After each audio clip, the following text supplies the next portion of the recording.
The pictures that are playing on the screen here are pictures from some of the apartment buildings that we're organizing in the Liberty City area of Miami, which is the traditional African American community, and it's one of the poorest in the country. But many of the same pictures are also true in a lot of the Latino communities there as well, where we've gone from slumlords to speculators who thought that they could flip the buildings during the big real estate bubble, to then foreclosure, where banks are now owning these buildings.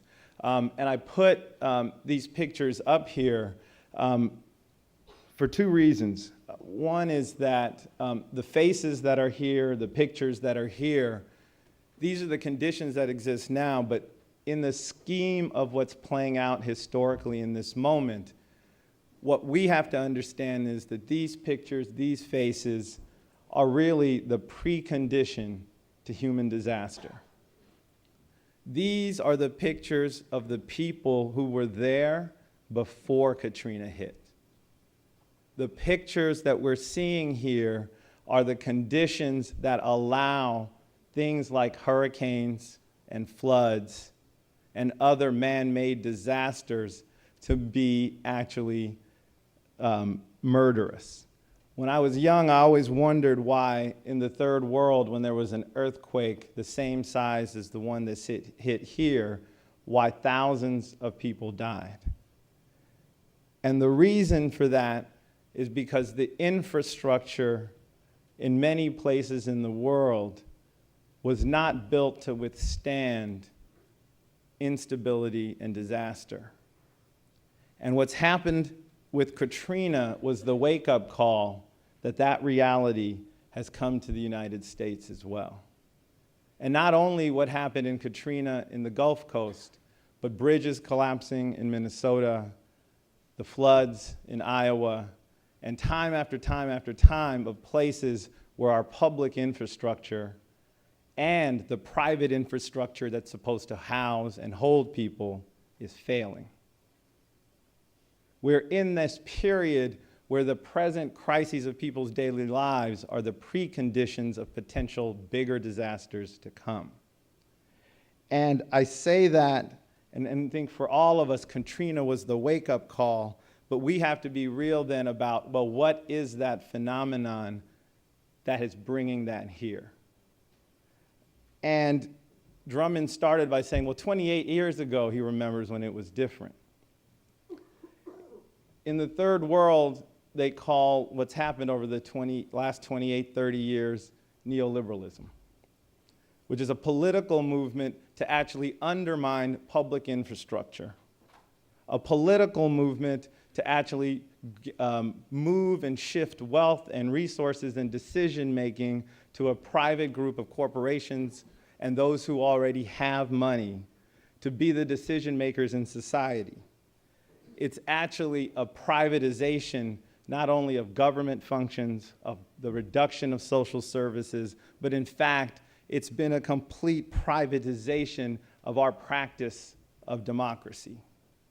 So that now when we go back to take over government structures, when we go back and try to contend to take back the programs that traditionally saved the public good, it is not only those programs that have been gone for 30 years, the very nature of government and democracy has been transformed by the practice of actually transforming the state infrastructure, public infrastructure, to handing it over to private benefit.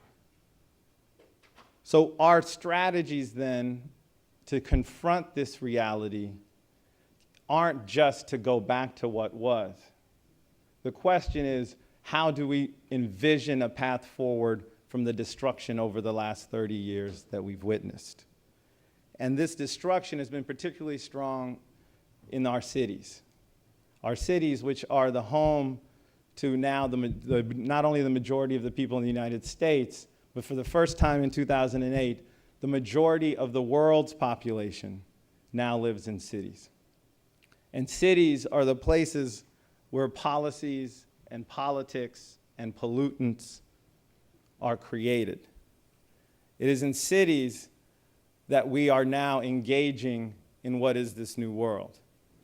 And for all of y'all who watched the primaries and looked at CNN as they kept showing those maps and showed all of the big areas that were won by one candidate, and then the winning candidate had a tiny bits of spots on the map, and you're saying, well, how do you win with that?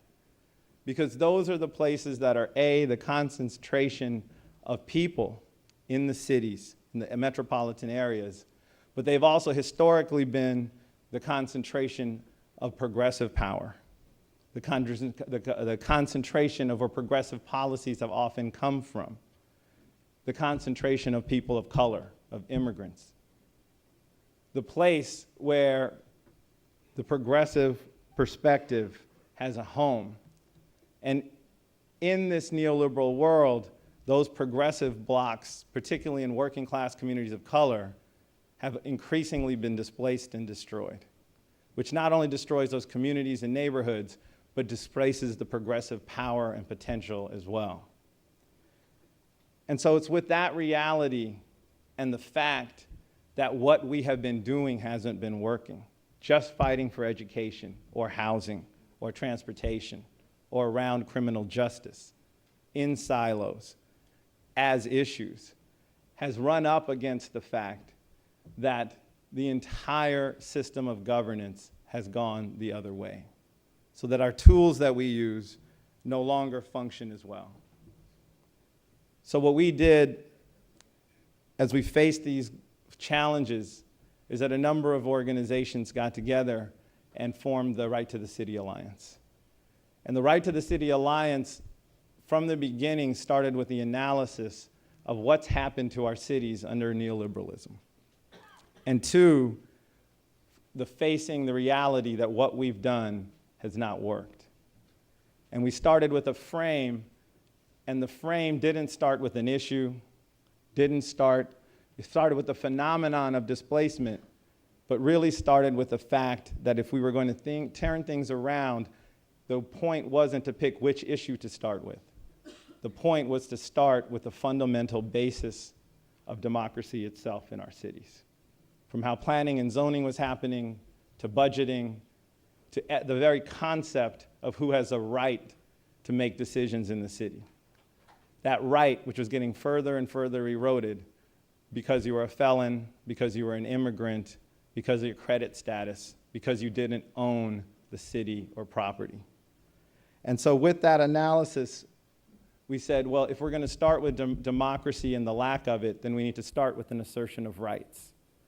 And in fact, whereas human rights has been so long and increasingly an international phenomenon, we said the fact and the lack of human rights in the United States is in urban cities is the rights that we need to line up with and assert.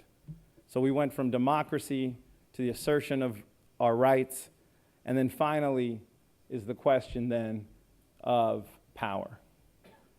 And as an organizer, all the vision in the world doesn't matter if you can't have a strategy of power to realize it. And so then what is a strategy for power? How do you take democracy and human rights at the core and combine it with a strategy of power that starts to turn the tide? And so over the last year, we've been facing this question as we've been moving out of our silos, as we've been moving out of our organizational silos, as we've been moving out of our city and neighborhood silos into regions and into national conversations.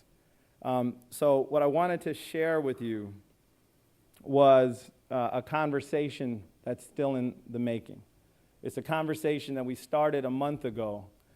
400 delegates from all over the country got together, and there's core Right to the City organizations, which are mostly base building, community organizing groups, but also academics, scholars, researchers, writers from Los Angeles, the Bay Area, New York, Rhode Island, New England, Washington, D.C., and Virginia area, Miami, New Orleans, and now Chicago.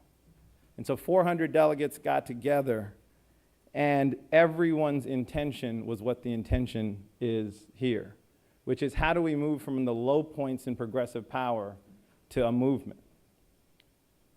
But the fact was, most of us did not ever in our lives experience what a movement really is. Our experience with the movement, well, for me, was eyes on the prize. And then in 2001, I went to the World Social Forum with Steve Williams from Power here in San Francisco, and we saw a movement in Brazil in the making. But when we came back to the reality of what we were facing in the United States. And so when we tried to imagine to build a movement, we found that what we were often doing is either revolving on nostalgia on one end, idealism on the other, or our own imagination of black leather jackets and berets in between those two, like my comedy act. And so we said, well, then it won't be good enough for us, secondly, to just say that what we've experienced now, even the best of what we experience now, that more of that will automatically make a movement, right? Because even in our victories, it's in the context without a movement. So then what is it that we are looking for that's not what we know, but what from what we know can inform what we want to be? So the question is then, what from our current practice, from what we understand, from what we've been informed, what glimpses can we get about a movement? And if we're serious about it, then how do we actually start naming that rather than just saying movement, movement, movement? And how does it move from the term of the day to a blueprint for practice? So I want to share with you a conversation that's still evolving with us that looks at our present practice, says what are our challenges, what do we need to be able to do to be able to get to that other place as a process in motion. And so my one campaign promise that I'll make to you is that this is going to be the simplest PowerPoint you have ever seen, ever. It was almost handwritten, but I was told they can't read your writing. So I played with it. It will guarantee you be the easiest one you've ever seen. So we talked about what it takes to build a movement, and we came with 6 propositions. So building a movement in 6 easy steps. Number 1, the recognition that our present scale of our organizations, of our base, was wholly inadequate to be able to lead and make any kind of fundamental change.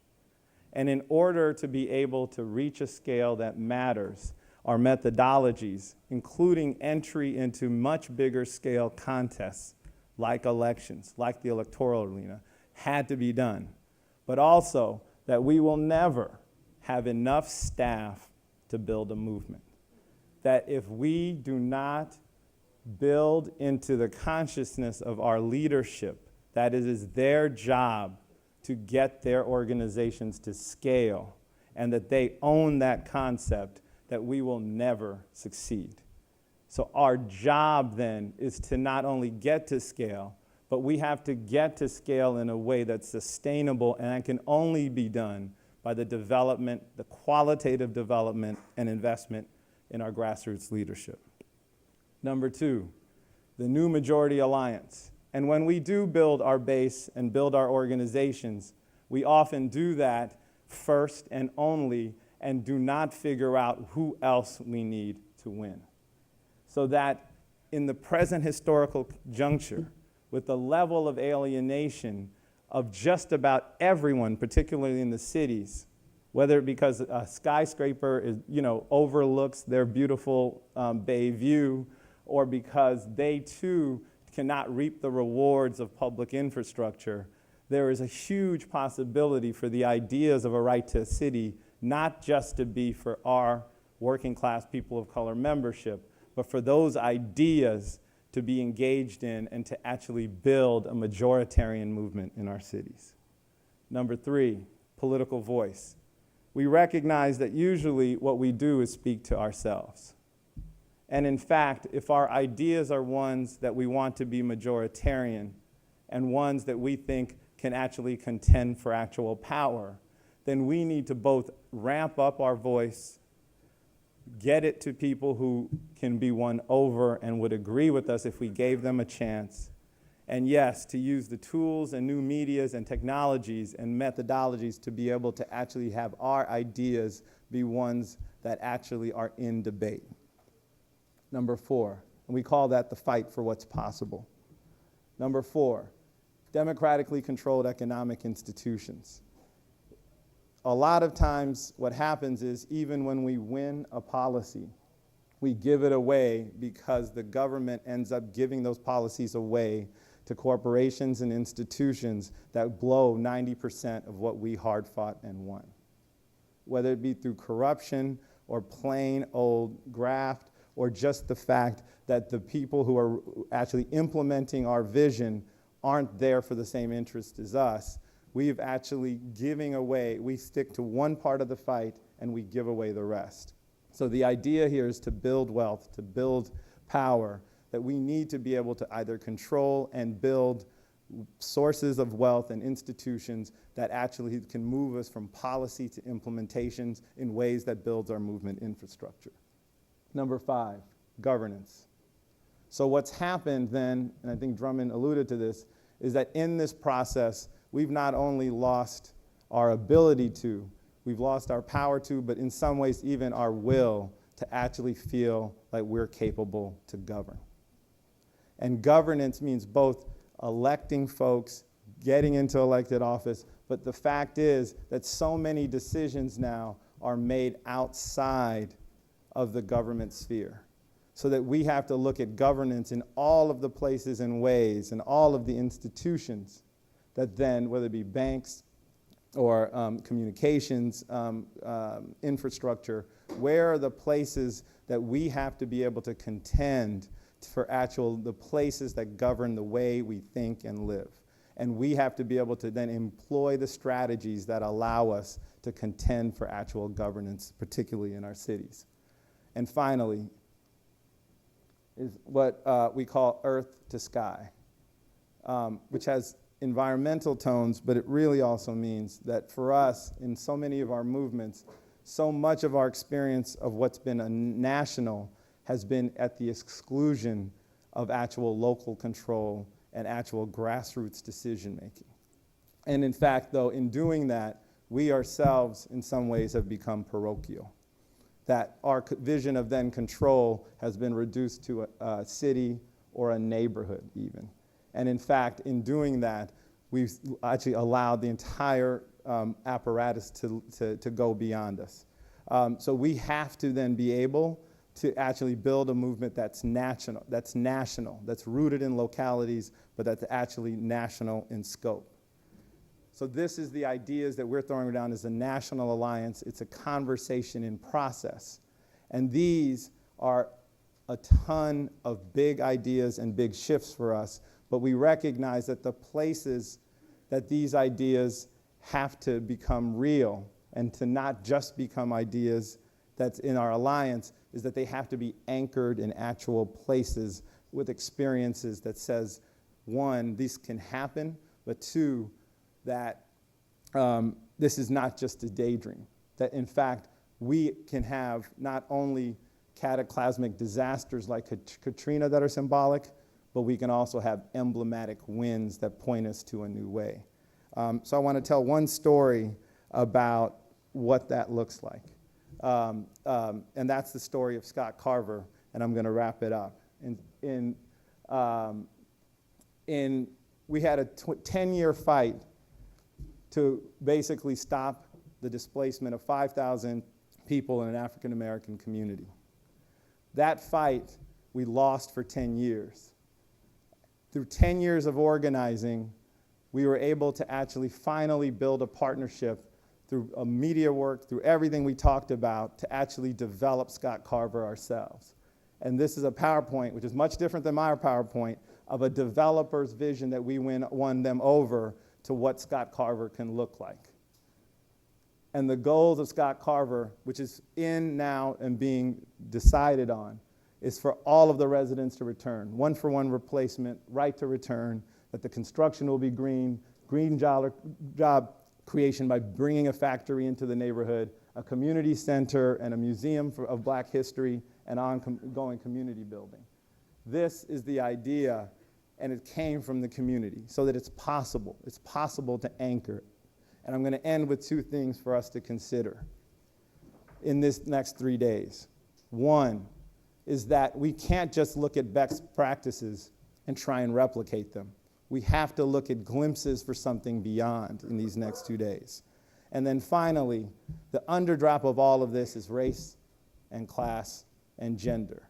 And it's not good enough to leave this panel talking about race and moving on to the next thing. The challenge in the next 2 days is how does race and class and gender move from a special interest that we can address in the other issues, in war and in earth, to being the central axis around which we'll resolve the crisis of our planet and humanity. Thank you.